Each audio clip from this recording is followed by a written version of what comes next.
Genesis chapter 8. Then God remembered Noah, and every living thing, and all the animals that were with him in the ark. And God made a wind to pass over the earth, and the waters subsided. The fountains of the deep and the windows of heaven were also stopped, and the rain from heaven was restrained. And the waters receded continually from the earth. At the end of the 150 days the waters decreased.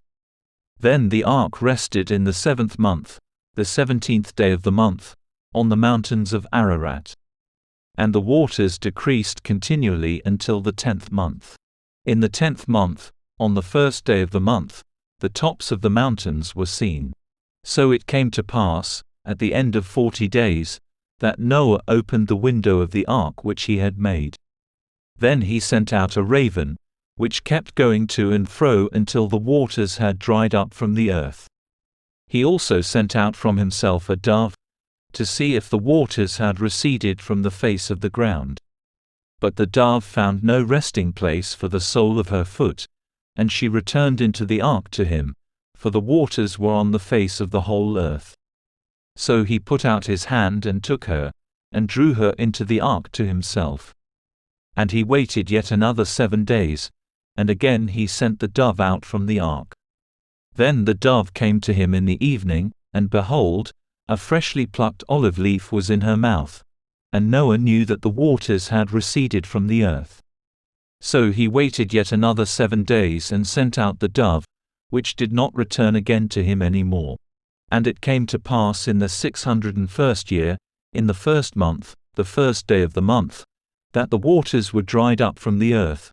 And Noah removed the covering of the ark and looked, and indeed the surface of the ground was dry. And in the 2nd month, on the 27th day of the month, the earth was dried.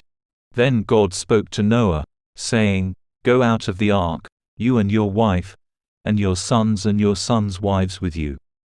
Bring out with you every living thing of all flesh that is with you, birds and cattle and every creeping thing that creeps on the earth, so that they may abound on the earth, and be fruitful and multiply on the earth. So Noah went out, and his sons and his wife and his sons' wives with him. Every animal, every creeping thing, every bird, and whatever creeps on the earth, according to their families, went out of the ark. Then Noah built an altar to the Lord, and took of every clean animal and of every clean bird, and offered burnt offerings on the altar.